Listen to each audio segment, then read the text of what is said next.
Amen. Je remercie vraiment le Seigneur pour la direction et depuis hier, les messages que nous recevons. J'aimerais ce matin continuer et que l'Éternel même nous visite ce matin et que sa parole et son esprit agissent au milieu de nous. Donc, je vais continuer ce matin. J'aimerais parler de la pluie, de l'arrière-saison. Mais quand on demande la pluie, depuis un certain temps, tous les messages nous préparent pour qu'on puisse demander la pluie. Et nous allons prendre Zacharie 10, le verset 1 pour commencer. Mais avant d'aller voir le soupir d'un peuple pour avoir cette pluie, je vais revenir un peu sur le message que j'avais partagé concernant le jour du Seigneur. Parce que nous devons nous préparer, il y a des étapes avant d'aboutir à la pluie, même si nous prions pour avoir la pluie. Et ces deux pluies, il va falloir que nous nous préparions tant individuellement que collectivement. Donc, le frère Amen, tu peux nous... Zacharie 10, verset 1. Demandez à l'Éternel la pluie du printemps. L'Éternel produira des éclairs et il vous enverra une abondante pluie. Il donnera à chacun de l'herbe dans son champ. Amen. Mais nous allons mettre l'accent sur le verset 2. Car les théraphim ont des paroles de néant, les devins prophétisent des faussetés, les songes mentent et consolent par la vanité. C'est pourquoi ils sont errants comme un troupeau, ils sont malheureux parce qu'il n'y a point de pasteur. Amen. Parce que quand on parle du premier verset pour demander la pluie, le deuxième verset vient nous préciser quelque chose. Et dans ce deuxième verset, ça nous parle car les théraphins ont des paroles de néant. Quand on va dans... on va prendre le semeur, frère Amen. On va prendre la version dans le semeur. Ça parle de vos idoles domestiques. Les idoles domestiques. De vos actes cachés. Des choses que vous avez gardées secrètement. Des comportements que vous n'avez pas abandonnés. On peut alors dire des comportements qu'on a ramenés de Babylone. Des comportements qui ne sont pas dignes des enfants de Dieu. Ce sont ces choses qui peuvent nous empêcher de recevoir cette pluie. Ce sont ces choses qui peuvent nous amener dans un désert. Et ce sont ces choses qui peuvent amener la sécheresse. Et cette sécheresse dont on parle, sécheresse dans une assemblée. Sécheresse dans nos vies. Et ce type de sécheresse, nous ne pouvons pas l'attribuer au diable. Et dans la Bible, il y a plusieurs passages qui nous indiquent, qui nous parlent de ces téraphins-là. Téraphins, le frère Amen, pour nous montrer l'explication, ça parle des idoles de famille.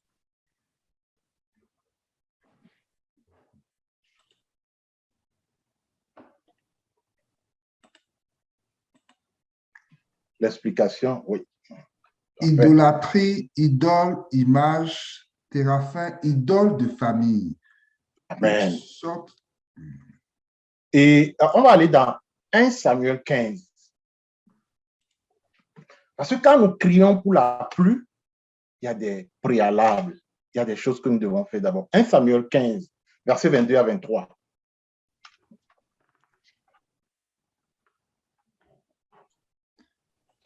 Samuel dit, l'Éternel trouvera-t-il du plaisir dans les holocaustes et les sacrifices comme dans l'obéissance à la voix de l'Éternel? Voici, l'obéissance vaut mieux que les sacrifices et l'observation de sa parole vaut mieux que la graisse des béliers. Car la désobéissance est aussi coupable que la divination et la résistance ne l'est pas moins que l'idolâtrie et les téraphimes. Puisque tu as rejeté la parole de l'Éternel, il te rejette aussi comme roi. Amen. Car la désobéissance est aussi coupable que la divination et la résistance ne l'est pas moins que l'idolâtrie et les téraphimes. Donc ici, nous voyons que quand nous parlons de Zacharie 10, le verset 2 vient nous dire que si nous continuons pas à désobéir, ces comportements, on peut les classer comme ce qui nous est dit ici. Zacharie 10, 1 nous dit, demandez donc à l'Éternel la pluie au printemps, il produira les orages.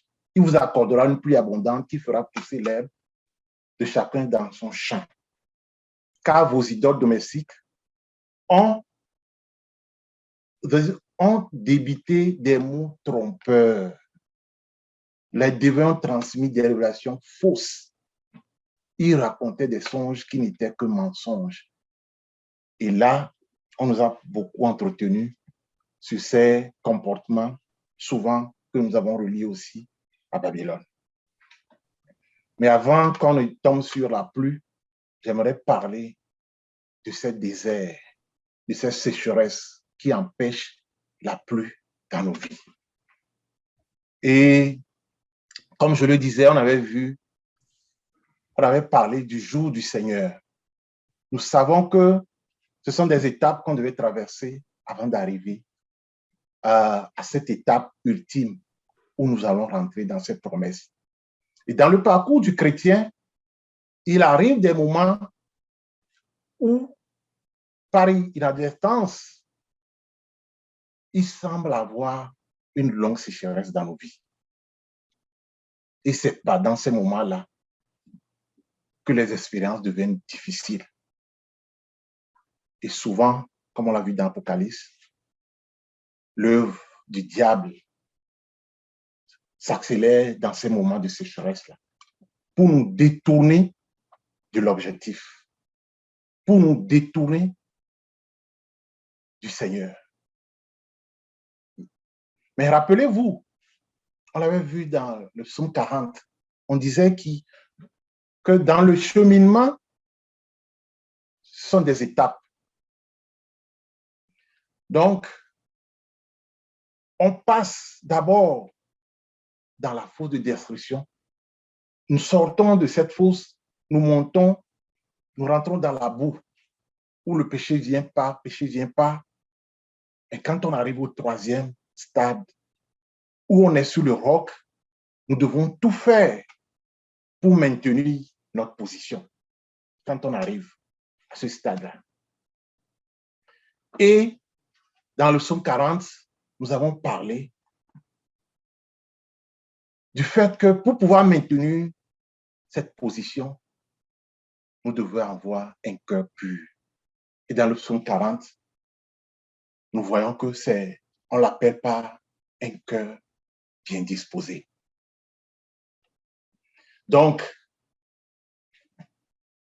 la Bible nous dit que nous devons garder nos cœurs plus que toute autre chose. Quand on a le cœur bien disposé, quel que soit le désert ou la sécheresse que nous allons traverser, notre amour va croître. Mais nous allons revenir un peu. Quand on parlait du jour du Seigneur, nous avons pris Joël 2, du verset 1 à 11.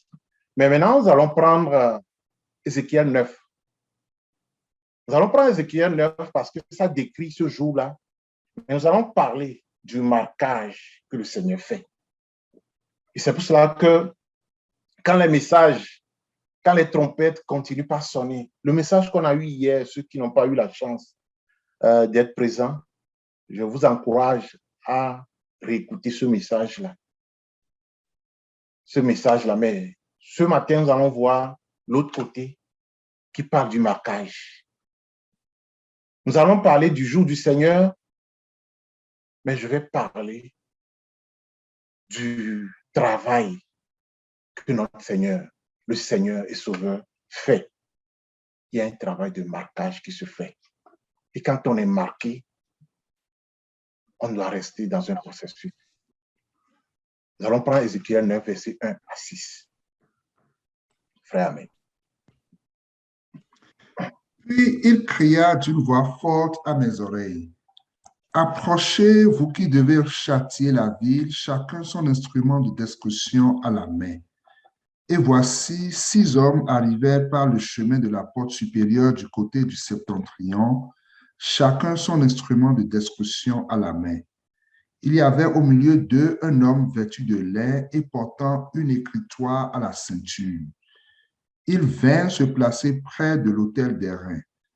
La gloire du Dieu d'Israël s'éleva du chérubin sur lequel elle était et se dirigea vers le seuil de la maison. Et il appela l'homme vêtu de lin et portant une écritoire à la ceinture. L'Éternel lui dit, passe au milieu de la ville, au milieu de Jérusalem, et fais une marque sur le front des hommes qui soupirent et qui gémissent à cause de toutes les abominations qui s'y commettent. Et à mes oreilles, il dit aux autres, passez après lui dans la ville et frappez, que votre œil soit sans pitié et n'ayez point de miséricorde. Tuez, détruisez les vieillards, les jeunes hommes, les vierges, les enfants et les femmes, mais n'approchez pas de quiconque aura sur lui la marque. Et commencez par mon sanctuaire. Il commençait par les anciens qui étaient devant la maison. Amen. Amen. Ici, nous revenons un peu sur le message du jour du Seigneur. Nous avons dit que ce sera un jour affreux. Mais le jugement commencera dans le sanctuaire, dans l'église. Et ça va commencer par les anciens. C'est un message qui fait peur, comme on l'a déjà vu. Mais aujourd'hui, nous allons parler du travail que l'homme habillé en lin fait. Le travail que le Seigneur fait, ce travail de marquage. Au verset 2, on nous dit, il y avait au milieu d'eux un homme habillé de lin qui portait du matériel de scribe à la ceinture. Et c'est cette personne-là qui, au verset 4, on dit, passe au milieu de la ville, au milieu de Jérusalem, et fait une marque sur le front des hommes qui gémissent et se lamentent à cause de toutes les erreurs qui s'y commettent. La question est de savoir si l'Éternel doit marquer ce matin. Est-ce que je serai parmi ceux-là qui seront marqués? L'avertissement est clair. Le jugement commencera dans le sanctuaire.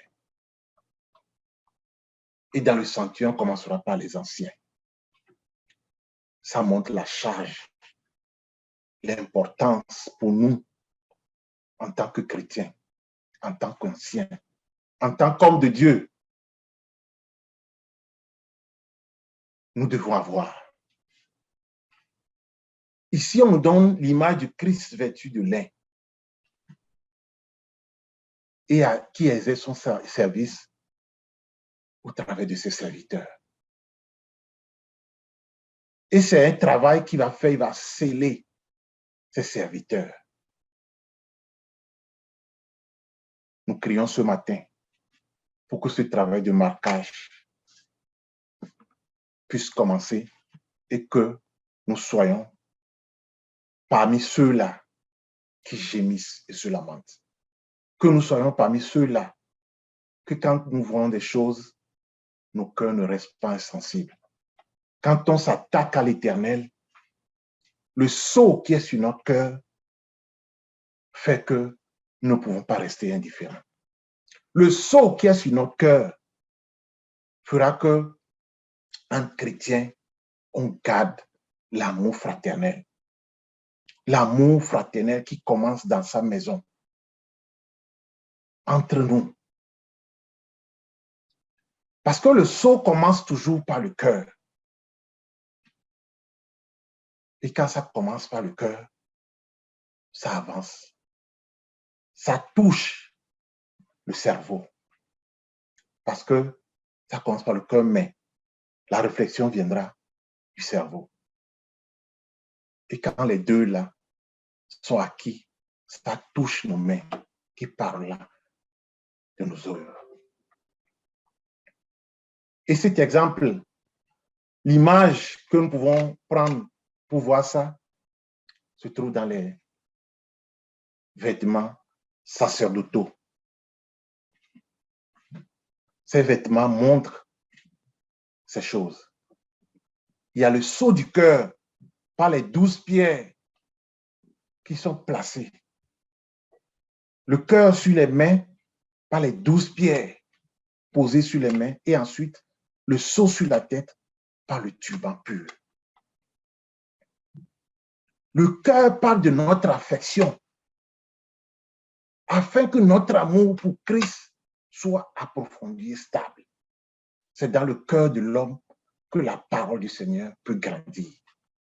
C'est pour cela que c'est très important. Et nos mains font référence à notre service. Il doit, le sceau, quand ça commence par le cœur, les services aussi suivent. Parce que si le cœur n'est pas gagné, le service peut s'adonner seulement aux œuvres mortes. Les œuvres qui n'apportent pas grand-chose, qui n'ajoutent pas à l'œuvre du Seigneur. Et après, il faut que ça touche nos fronts qui font référence à la pensée, à notre connaissance, notre compréhension du Seigneur. Allons dans Exode 28 pour montrer ces images-là avant de continuer. Exode 28, nous allons prendre premièrement le verset 3 pour montrer comment ça a été fait, qui nous dit: Tu parleras à tous ceux qui sont habiles, à qui j'ai donné un esprit plein d'intelligence, et ils feront les vêtements d'Aaron afin qu'ils soient consacrés et qu'ils exercent mon sacerdoce. Donc, les habits sont faits avec un esprit et l'intelligence que le Seigneur a donné. On va voir, on va lire du verset 15 au verset 21.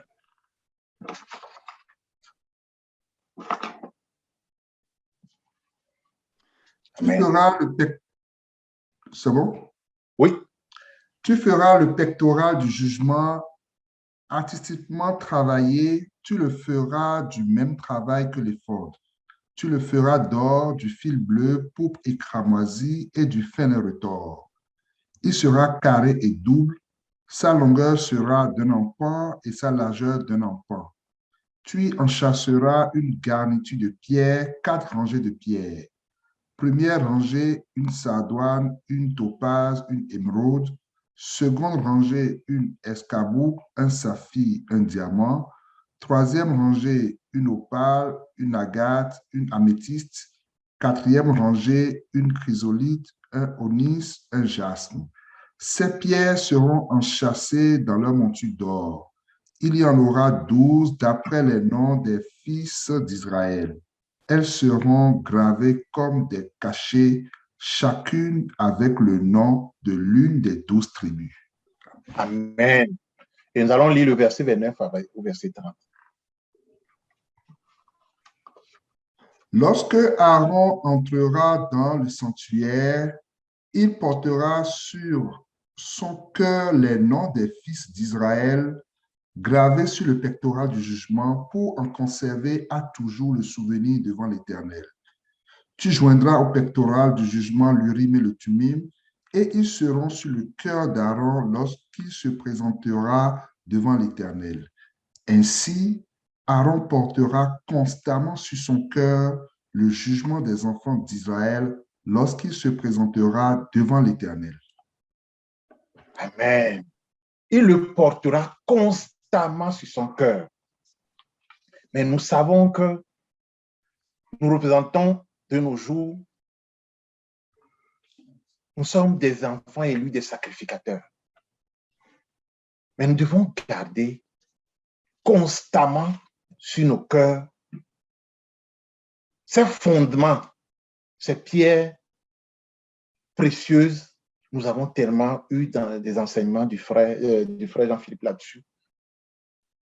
Nous n'allons pas revenir là-dessus ce matin, mais ce sont des fondations que nous devons avoir, mais nous devons les avoir constamment sur le cœur.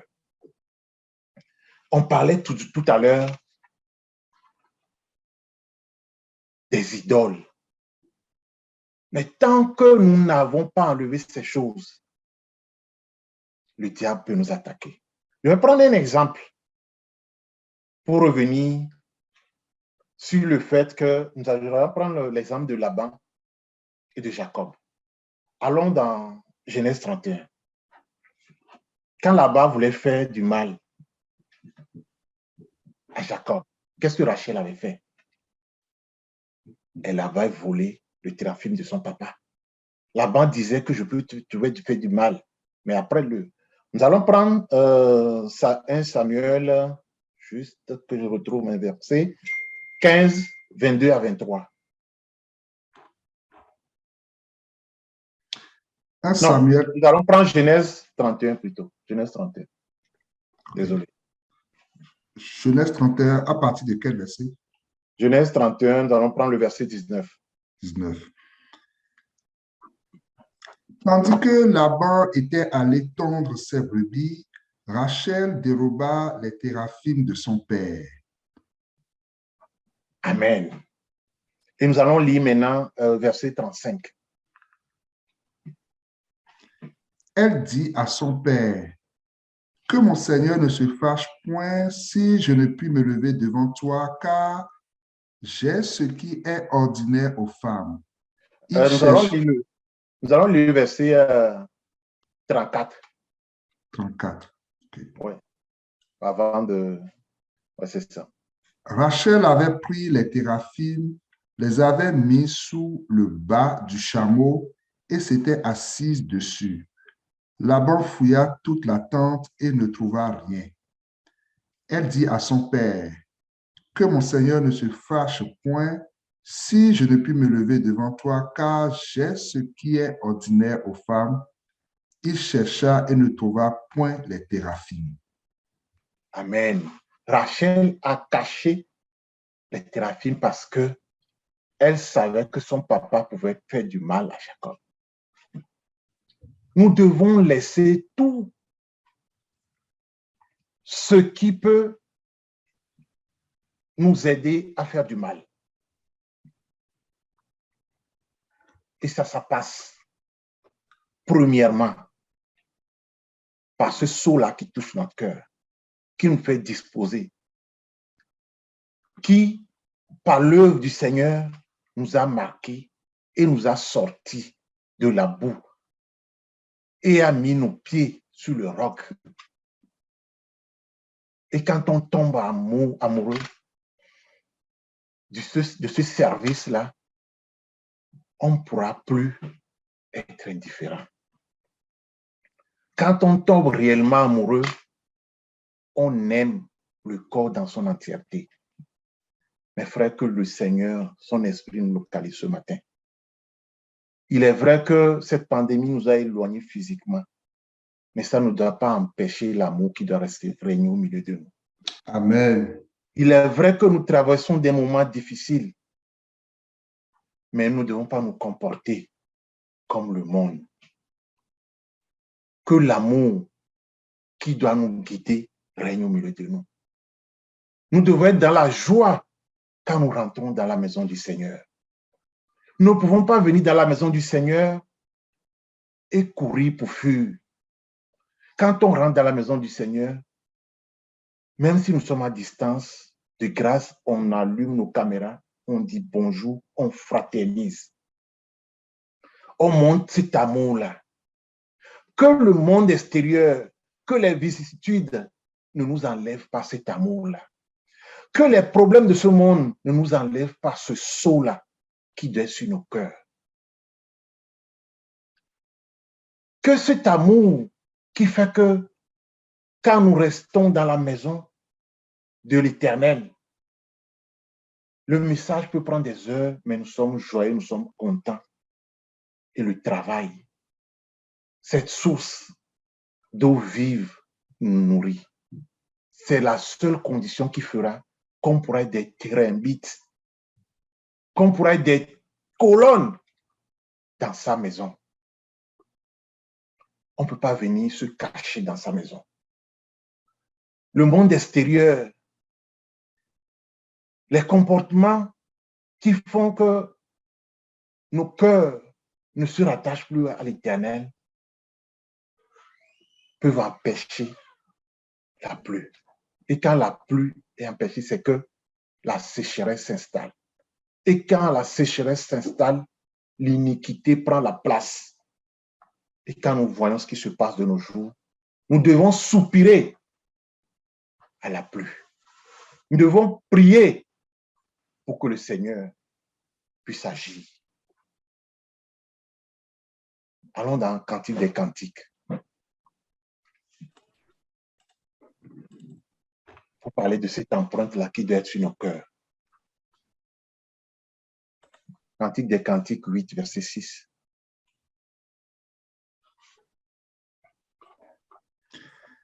Mets-moi comme un sceau sur ton cœur, comme un sceau sur ton bras, car l'amour est fort comme la mort, la jalousie est inflexible comme le séjour des morts.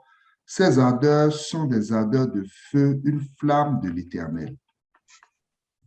Amen. Ici, nous voyons l'appel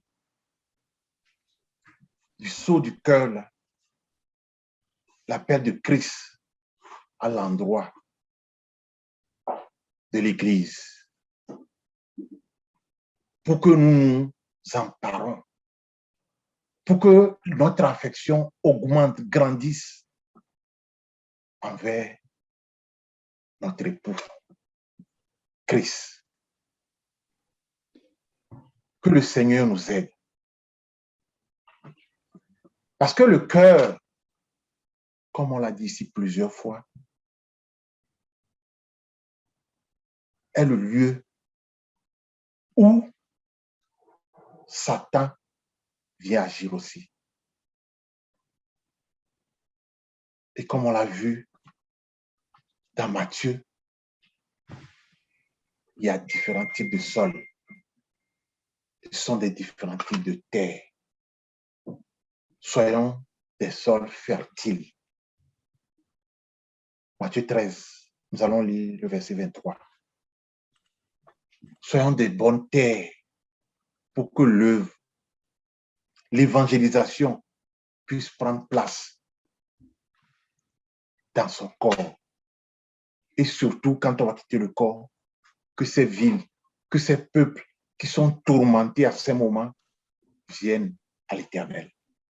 Mon frère, tu peux faire la lecture. Celui qui a reçu la semence dans la bonne terre, c'est celui qui entend la parole et la comprend. Il porte du fruit et un grain en donne 100, un autre 60, un autre 30. Nous devons porter des fruits. Dans Jean 3, 1 Jean 3, tu peux nous lire ça, le frère, 1 Jean 3. À partir du verset 1. Non, nous allons lire le verset 8. À partir du verset... Ouais, on va prendre le verset 18 à 19 seulement. Amen. Petits enfants, n'aimons pas en parole et avec la langue, mais en action et avec vérité. Par là, nous connaîtrons que nous sommes de la vérité et nous rassurerons nos cœurs devant lui. Amen. Mais tu peux aller dans le semeur qui nous dit que notre amour ne se limite pas à des discours et à de belles paroles. Amen. Mes enfants, que notre amour ne se limite pas à des discours et à des belles paroles, mais qui se traduisent par des actes accomplis dans la vérité. Amen. Amen. que cela s'exerce au milieu de nous. Que ne soyons pas un peuple à qui l'Éternel fait des reproches, comme on l'a vu dans Apocalypse 2. Parce qu'ils ont abandonné cet amour-là. Le sceau, le marquage là, ils ont été marqués, mais ils l'ont abandonné. Ils l'ont abandonné.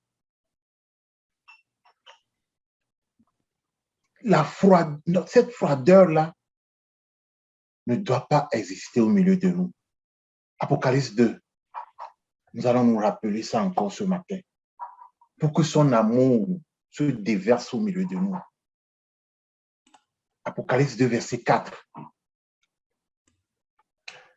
Mais ce que j'ai contre toi, c'est que tu as abandonné ton premier amour. Amen. Souviens-toi donc d'où tu es tombé. Répands-toi et pratique tes premières œuvres. Sinon, je reviendrai bientôt. À toi, et j'enlèverai ton chandelier de sa place, à moins que tu ne changes d'attitude.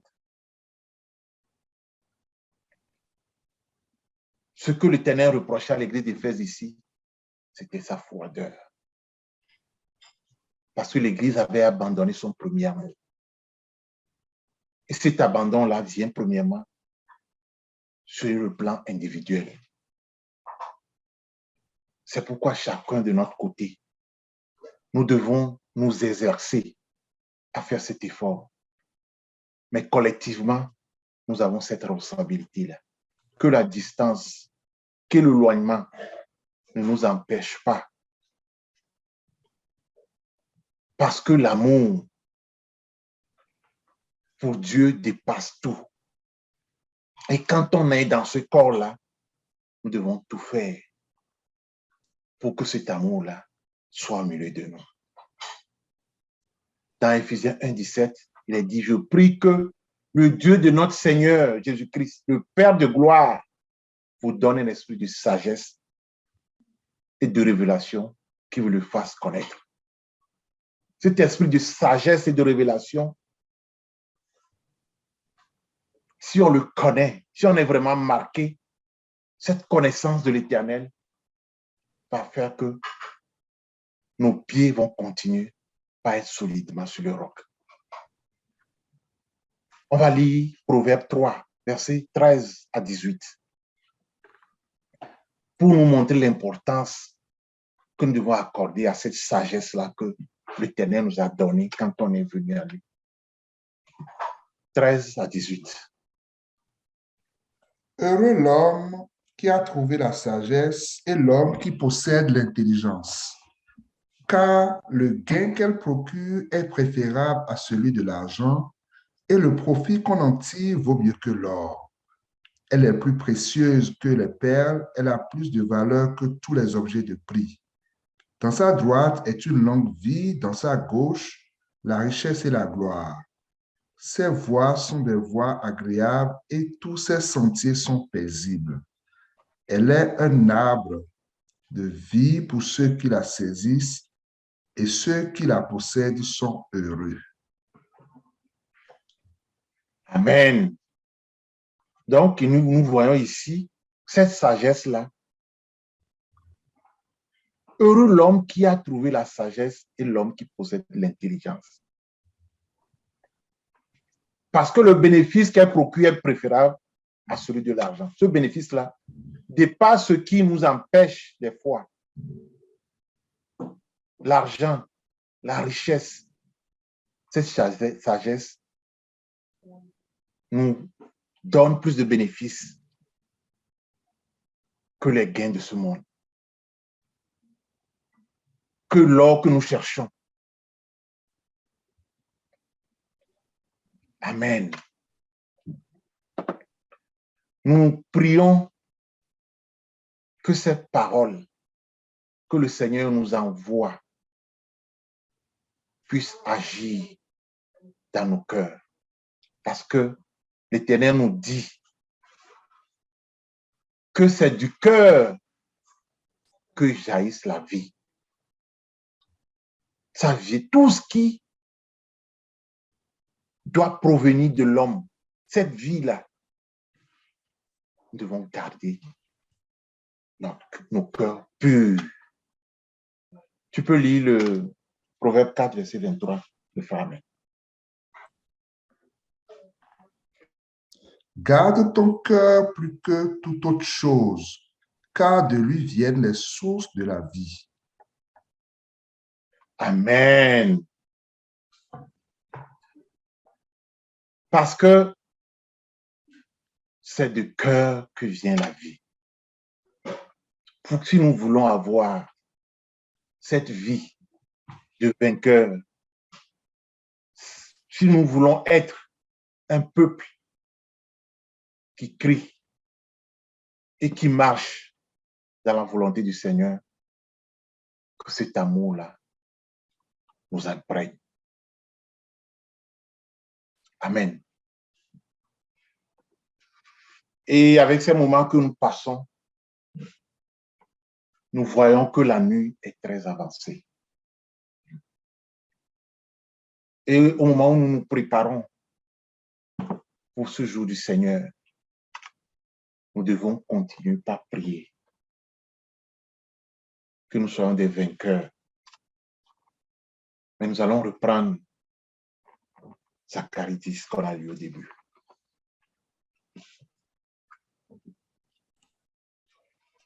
Ça me parle de la pluie. Demandez donc à l'Éternel de la pluie au printemps, il produit les orages. Il vous accordera une pluie abondante qui fera pousser l'herbe de chacun dans son champ.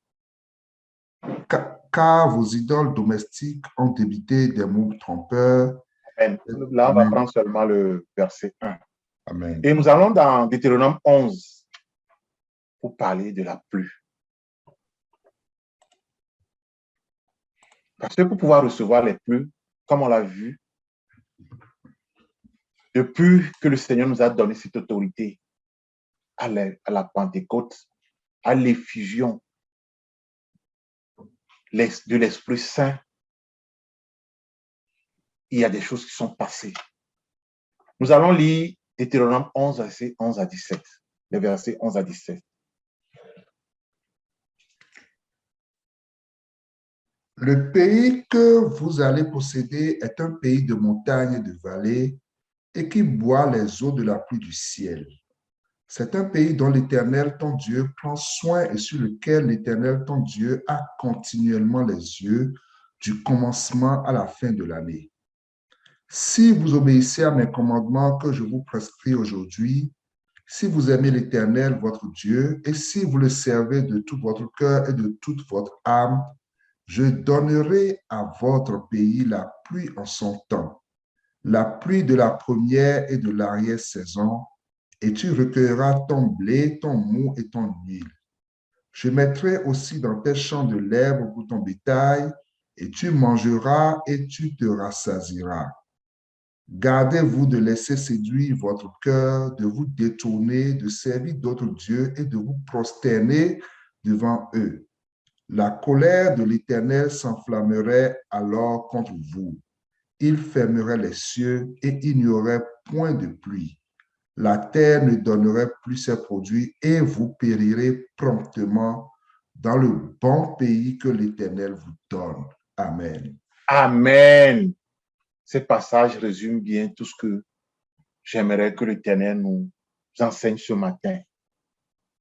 Et si nous pouvons faire cette déclaration pour dire, je suis cette terre-là, que cette pluie tombe sur moi. Je veux être cette terre que l'Éternel prend soin, surveille. C'est un pays dont l'Éternel, ton Dieu, prend soin, que lui-même puisse prendre soin de nous en tant qu'individus, mais qu'il puisse prendre soin de son peuple en ces moments-ci. Mais il y a une condition, et c'est cette partie-là que j'aimerais qu'on comprenne de ce qu'on a développé jusqu'à présent. Si vous obéissez à mes commandements. que je vous ai prescrit aujourd'hui.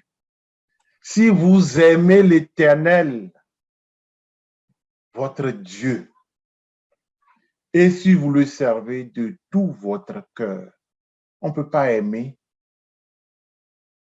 sans que le cœur ne soit impliqué. Ça commence par le cœur et ça touche notre âme. Et c'est ce qu'on avait vu. Quand ça touche l'âme, notre esprit et tout s'accompagne. Et c'est après ça là qu'il nous donnera la pluie. Mais il va le donner quand? En son temps.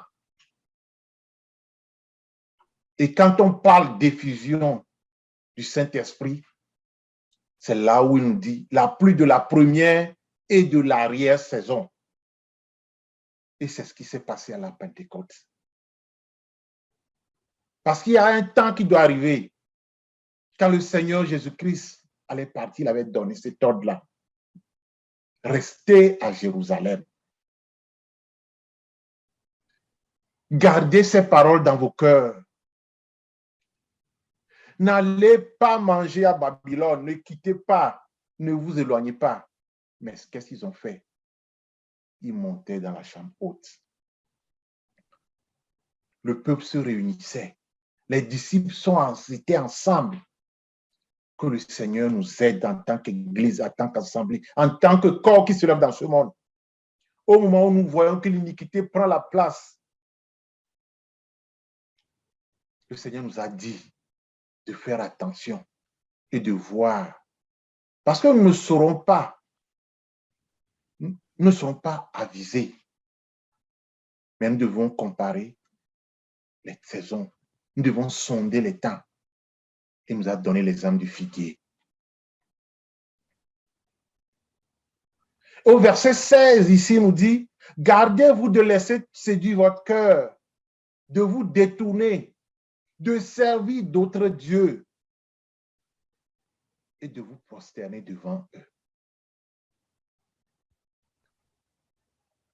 Cette tradition, ces choses qu'on avait gardées, ces téraphins, l'Éternel envoie. La trompette résonne ce matin, car au moment où le peuple s'unit et crie pour la pluie, parce que comme on l'a vu dans Zacharie 10, nous allons seulement prier parce que nous savons que la nuit est tellement avancée.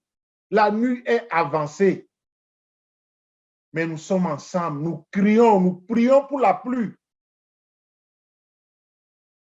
Le temps, c'est lui qui va le décider.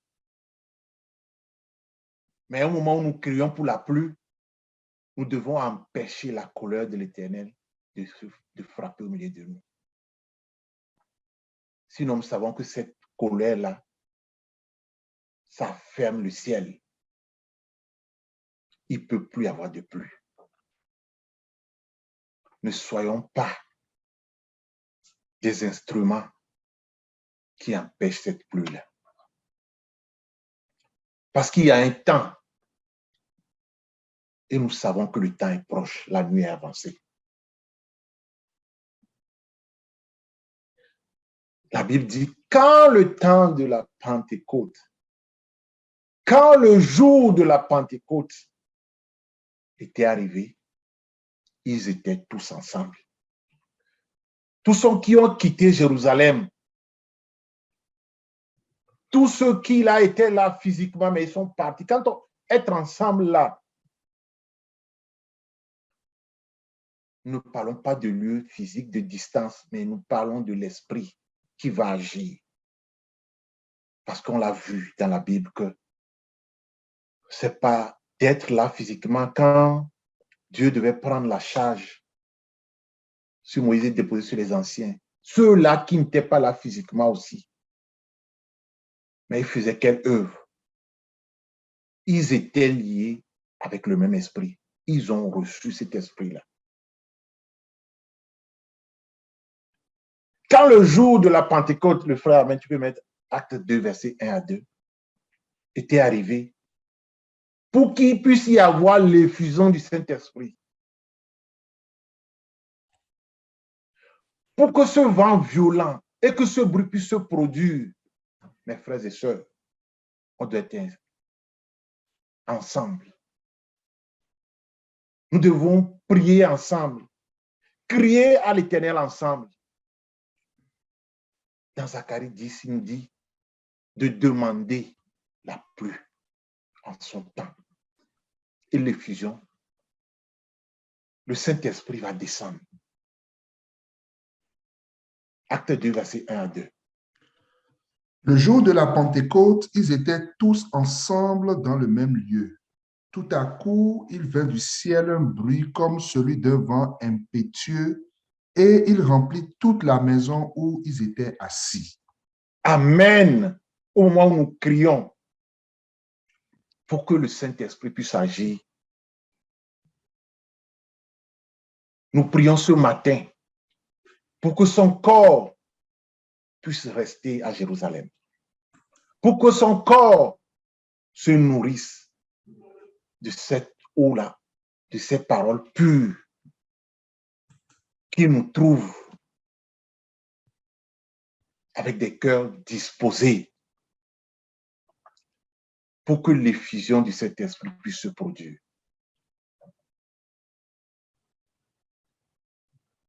Parce que avant cette dernière pluie, il y a des pluies préparatoires qui doivent venir. Et en ce moment où l'Éternel répand son esprit, qu'il arrose son peuple, nous voulons être parmi ceux-là qui sont prêts. Qui sont prêts. Parce que la trompette résonne.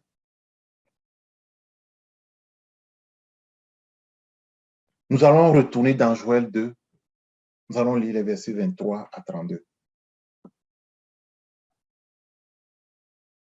Et si tu peux continuer jusqu'au Joël 3, versets 1 à 5. Joël 2 à partir du verset 23. Oui, à partir du... Oui, c'est ça. Et vous, enfants de Sion, soyez dans l'allégresse et réjouissez-vous en l'Éternel, votre Dieu, car il vous donnera la pluie en son temps, il vous enverra la pluie de la première et de l'arrière-saison comme autrefois. Les airs se rempliront de blé et les cuves regorgeront de mou et d'huile.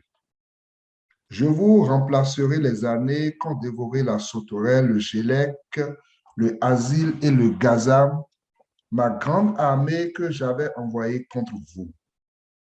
Vous mangerez et vous vous rassasierez, et vous célébrerez le nom de l'Éternel, votre Dieu, qui aura fait pour vous des prodiges. Et mon peuple ne sera plus jamais dans la confusion. Et vous saurez que je suis au milieu d'Israël, que je suis l'Éternel, votre Dieu, et qu'il n'y en a point d'autre. Et mon peuple ne sera plus jamais dans la confusion. Chapitre 3, verset 1. Après cela, je répandrai mon esprit sur toute chair. Vos fils et vos filles prophétiseront, vos vieillards auront des songes et vos jeunes gens des visions. Je continue? Oui. Même sur les serviteurs et sur les servantes, dans ces jours-là, je répandrai mon esprit. Je ferai paraître des prodiges dans les cieux et sur la terre, du sang, du feu et des colonnes de fumée. Le soleil se changera en ténèbres et la lune en sang avant l'arrivée du jour de l'Éternel, de ce jour grand et terrible. Alors, quiconque invoquera le nom de l'Éternel sera sauvé. Le salut sera sur la montagne de Sion et à Jérusalem, comme a dit l'Éternel, et parmi les réchappés que l'Éternel appellera. Amen. Et nous allons mettre l'accent sur le verset 26. Et il a répété encore au verset 27. Il dit, « Et mon peuple ne sera plus jamais dans la confusion. » Et au verset 27, il le reprend. « Et vous saurez que je suis au milieu d'Israël, que je suis l'Éternel, votre Dieu. » et qu'il n'y en a point d'autre. Et mon peuple ne sera plus jamais dans la confusion. S'il y en a ce matin qui sont dans la confusion, s'il y en a qui sont découragés par tout ce qui fait bruit, qui accablent, s'il y en a qui ne croient toujours pas, la parole de l'Éternel est adressée à toi ce matin. Il le déclare. À partir du verset 25. Je vous remplacerai les années qu'ont dévoré la sauterelle, le grillon, le criquet et la chenille. Tu peux aller dans la version semeur pour qu'on puisse voir. Ouais. Oui. Parfait. Je vous remplacerai les années qu'ont dévoré la sauterelle, le grillon, le criquet et la chenille, ma grande armée que j'avais envoyée contre vous. S'il y en a qui ont eu des attitudes rebelles, l'Éternel déclare ce matin. Vous mangerez et vous vous rassasierez. Vous célébrerez le nom de l'Éternel, votre Dieu, qui aura fait pour vous des prodiges. Vous resterez dans cette gloire-là. Parce que toutes les conditions qu'on avait dit, tout ce qu'on avait déjà dit ce matin, vous les avez remplis. L'Éternel même vous a préparé et vous êtes prêts pour recevoir la pluie. Mon peuple ne sera plus jamais dans la honte. Verset 26. Et au verset 27, il a repris. Mon frère, Amen, tu peux relire ces deux versets-là, s'il te plaît. Vous mangerez à satiété et vous louerez l'Éternel, votre Dieu, qui accomplit pour vous des choses merveilleuses, et jamais plus mon peuple ne connaîtra la honte. Verset 27. Et vous reconnaîtrez que je suis moi au milieu d'Israël et que je suis l'Éternel, votre Dieu, qu'il n'y en a pas d'autre, et jamais plus mon peuple ne connaîtra la honte. Amen. Je vais m'arrêter ici ce matin et après je vais demander au frère Jean-Philippe de lever la voix. Mais la sœur Hortense va nous conduire où on va chanter ces chansons ou quelqu'un qui connaît ces chansons qui dit « Jamais je ne serai plus seul ». S'il y en a qui sont dans cette situation-là ce matin, sachez que l'Éternel a ses yeux fixés sur vous ce matin et que son esprit va nous conduire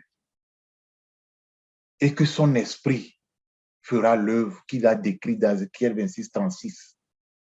L'œuvre qui va nettoyer nos cœurs et va les disposer pour que quand on rentre dans sa maison, quand on finit, quand tout se passe, le bruit qui est à l'extérieur ne peut pas nous empêcher de cultiver cet amour-là, de demeurer dans la prière, dans la chambre haute, pour que l'effusion du Saint-Esprit qui se passait au jour de la Pentecôte puisse nous localiser tous en tant qu'assemblée pour que nous soyons prêts, que l'Éternel bénisse son peuple.